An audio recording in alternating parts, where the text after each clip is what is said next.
Good morning to all of you.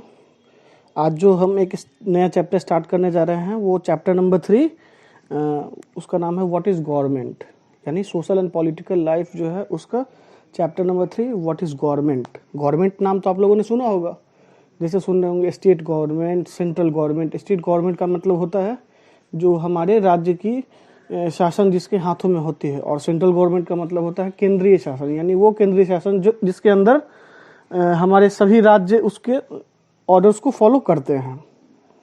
तो हमारे यहाँ दो तरीके के गवर्नमेंट आपने सुना होगा, लेकिन उसी गवर्नमेंट के बारे में जो आपके दिमाग में आ रहा है उसी के बारे में हम लोग पढ़ेंगे कि क्या होता है, इसका क्या फंक्शंस होता है। स्टार्ट कर रहे हैं। Man lives in a society, he is dependent on the society to fulfil his needs. Man है, आदमी जो है किस में रहता है, एक सोसाइटी में रहता है, समाज में रहता है। ही is dependent on the society, वो किस पे डिपेंडेंट होता है, किस पे आश्रित होता है, तो अपने सोसाइटी पे, अपने समाज पे आश्रित होता है। किस चीज़ के लिए, तो अपनी ज़रूरतों को पूरा करने के लिए। To reconcile various interest of people and to resolve issue we need an organisation. तो अपने जो भी टू रिकॉन्सिल वेरियस इंटरेस्ट, माने हमारे जितने भी लाभ हैं या जो भी चीज़, कोई भी चीज़ मैटर होता है उसको रिसॉल्व करने के लिए हमें क्या चाहिए, एक ऑर्गेनाइजेशन की ज़रूरत होती है। अगर किसी के बीच मतभेद हो जाए, लड़ाई झगड़ा हो जाए, या हमें किसी चीज़ की आवश्यकता ही क्यों ना पड़ जाए, तो उस चीज़ को कौन पूरा करता है, तो उस चीज़ को एक ऑर्गेनाइजेशन पूरा करता है। This organisation is called the government, और इसी ऑर्गेनाइजेशन को हम क्या कहते हैं, गवर्नमेंट। गांव में आपने देखा होगा कि बहुत सारे ज़रूरतमंद लोग होते हैं जिनका अपना मकान नहीं होता है, तो उनकी ज़रूरत को कौन पूरा करेगा, तो सरकार ज़रूरत को पूरा करती है। ठीक है, उनको खेती करने के लिए पैसे नहीं है तो समय पे लोन उसको प्रोवाइड कराया जाता है।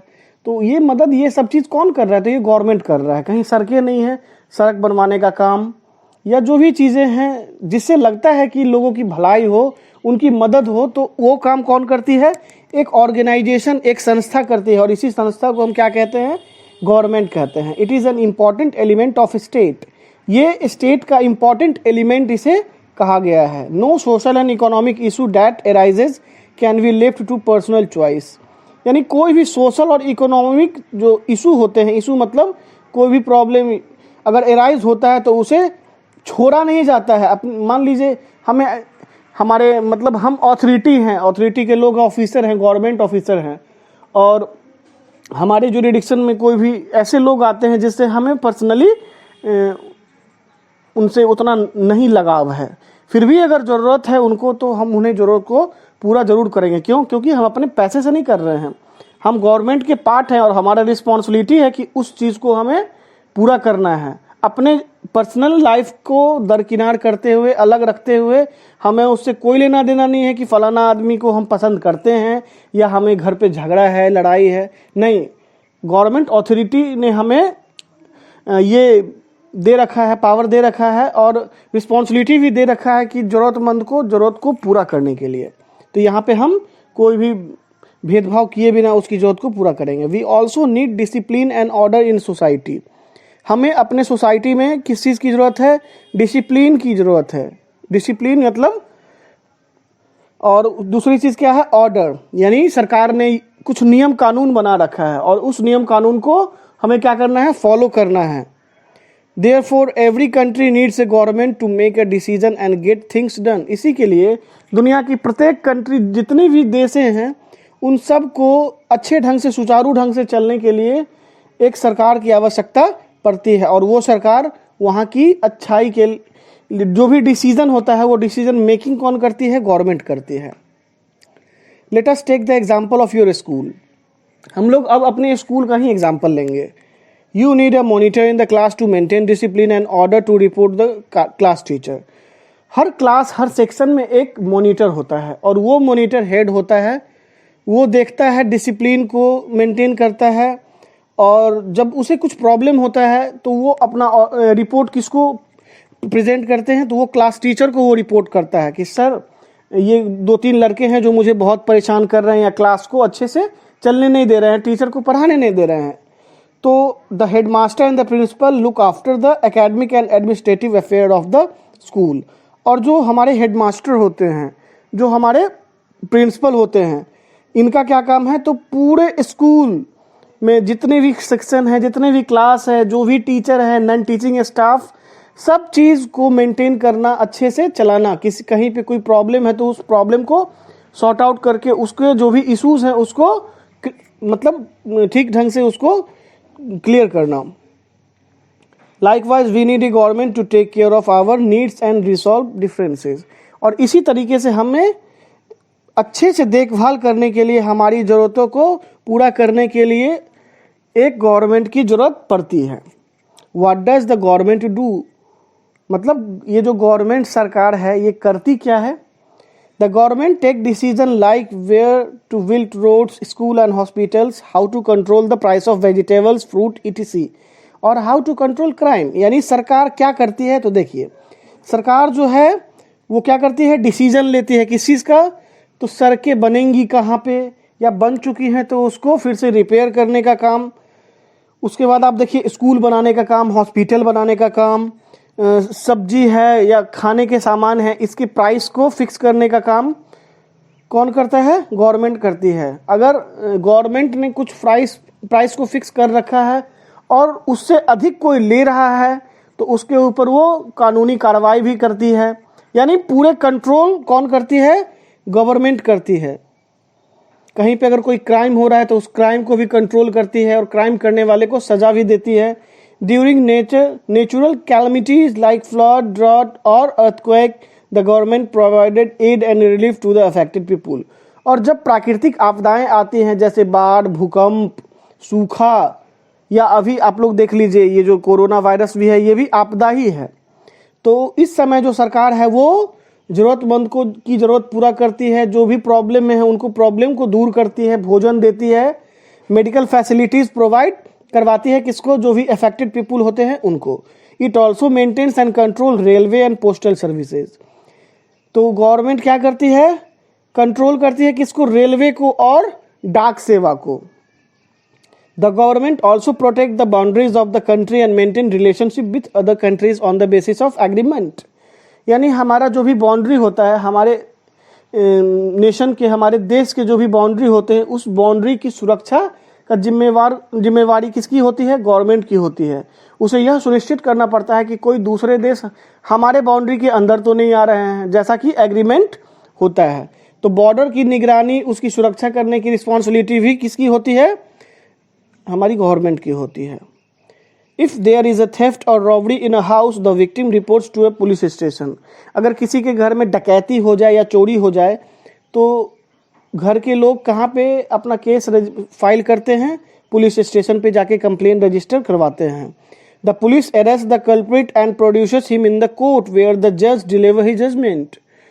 पुलिस का काम क्या रहा, पुलिस का काम रहा कि अब जो गुनहगार है उसको पकड़ती है और कहाँ उसको प्रेजेंट करती है, तो कोर्ट में प्रेजेंट करती है। और कोर्ट में कौन होते हैं, तो वहाँ जज होते हैं।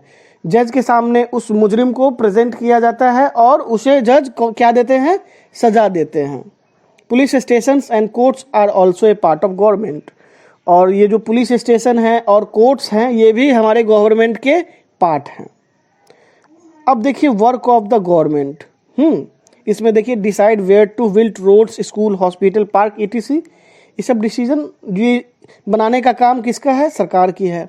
सेकेंड है कंट्रोल प्राइसेस ऑफ कमोडिटीज़, यानी जो भी कमोडिटीज़ यानी सामान के जो दाम होते हैं उसको, उसके प्राइस को कंट्रोल कौन करती है, तो गवर्नमेंट करती है। थर्ड है control crime, maintain law and order, यानी क्राइम को कंट्रोल करती है और लॉ एंड ऑर्डर, नियम कानून बनी रहे, इसकी मतलब रिस्पॉन्सिबिलिटी भी किसकी है, तो गवर्नमेंट की है। तो ये सब तो आपको अभी हमने पढ़ाया ही, ये सब पढ़ लीजिए। अब नेक्स्ट पेज पे हम लोग चलते हैं। Some rules and regulations have to be made by the government for various purposes.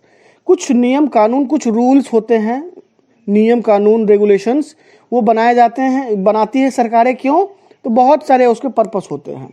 The government makes law on behalf of its people for their progress. Government जो है नियम बनाती है, क्यों, किसके आधार पे, तो पीपुल के प्रोग्रेस के लिए, यानी हमारे लोगों की प्रोग्रेस हो, सिक्योरिटी और सेफ्टी के लिए नियम बन गया कि कोई चोरी करेगा तो उसे 5 साल की जेल होगी। तो इस नियम बनाने से गवर्नमेंट को क्या फ़ायदा है, तो गवर्नमेंट का ये फ़ायदा है कि उसके जो भी लोग हैं, उसके जो भी सिटीजन हैं, उसको वो प्रोटेक्शन दे रही है।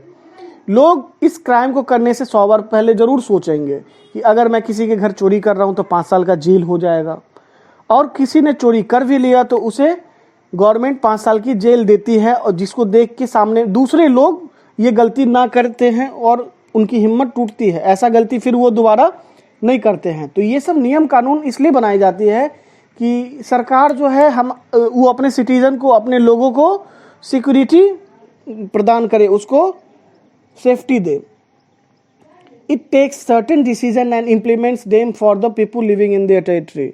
और उसके टेरिटरी, उसके देश, उसके क्षेत्रफल के अंदर जितने भी लोग रहते हैं वो अच्छे से अपने सभी जरूरत को पूरा कर सके, कहीं से उन्हें कोई प्रॉब्लम ना हो, कोई उन्हें सताए नहीं, ये सब का ख्याल रखते हुए उनको क्या देती है, उनको सिक्योरिटी प्रदान करती है।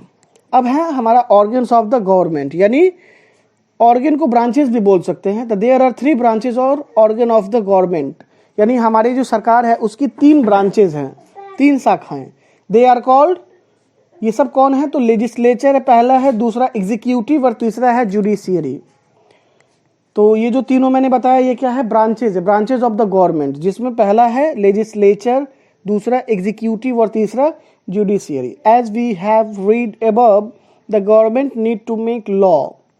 जैसा कि हम लोग अभी ऊपर पढ़े हैं, गवर्नमेंट को क्या है, किस चीज़ की जरूरत पड़ती है, तो नियम कानून बनाने की जरूरत पड़ती है। This is done by legislature. और ये नियम कानून जो है बनाने का काम कौन करते हैं, तो लेजिस्लेचर करते हैं। ठीक है। The legislature consist of parliament at the national level and the legislative assembly eight the state level. हमने सुना है कि संसद होता है, तो वो मतलब एक न्यू दिल्ली में है ना, पार्लियामेंट हाउस कहाँ है, न्यू दिल्ली में है। तो वहाँ के जितने मेंबर होते हैं उन्हें क्या कहते हैं, सांसद कहते हैं। तो पार्लियामेंट के भी 2 पार्ट होते हैं, एक अपर पार्ट, एक लोअर पार्ट, जिसमें एक आपका लोकसभा आता है, एक राज्यसभा आता है, और सभी स्टेट्स के अपने अपने असेंबलीज होते हैं। तो ये सब जो होते हैं MP MLAs, ये सब जो होते हैं नियम कानून यही बनाते हैं। इसे हम लोग क्या बोलते हैं, लेजिस्लेटिव बोलते हैं। Assemblies at the state level, the law have to be implemented through the country. और जो भी नियम कानून बनता है वो पूरे कंट्री के लिए बनते हैं, सभी लोग उसको फॉलो करते हैं। If the law remains on paper only, no purpose is solved. अगर नियम कानून बन के सिर्फ पेपर पे रह जाए, उसका कोई मतलब नहीं है, तो इससे देश विकास नहीं होती है। दोज हु ब्रेक और violate the law got to be disciplined and punished. वो लोग जो नियम कानून को तोड़ते हैं या उनकी धज्जियां उड़ाते हैं, तो उनको पकड़ के उनको क्या करना है, उनको गवर्नमेंट पनिश करती है। This is done by the executive. और ये पनिश करने का काम किसका होता है, एग्जीक्यूटिव का होता है। It consist of the prime minister and the councils of minister at the national level. और ये सब किसके अंदर आता है, ये सब कौन करता है, तो प्राइम मिनिस्टर होते हैं और उनके जितने भी मिनिस्टर्स होते हैं नेशनल लेवल के। Eight the state level it consist of the chief minister. National level की बात मैंने की तो उसमें प्राइम मिनिस्टर और उनके जितने भी मंत्री होते हैं वो होते हैं। और अगर स्टेट लेवल की बात हम करें तो उसमें हमारे चीफ मिनिस्टर्स होते हैं और उनके मंत्री होते हैं, councils of ministers. The administrative and the police staff at the national and state level also form the executive organ of the government. ये जो पुलिस स्टाफ या एडमिनिस्ट्रेटिव होते हैं, वो जो नेशनल लेवल पे हो या स्टेट लेवल पे हो, उनका काम क्या है, गवर्नमेंट जो नियम कानून बनती है उसको पारित करवाने का, और लोग सही ढंग से उसको फुलफिल करे, इसकी रिस्पॉन्सिबिलिटी इन लोगों की होती है। तो अभी तक तो हम लोगों ने जितना पढ़ा है इतना आप लोग फिर से रिवीजन करेंगे। नेक्स्ट जो भी आगे टॉपिक बचा हुआ है उसको हम लोग आगे ख़त्म करेंगे। Okay, thank you.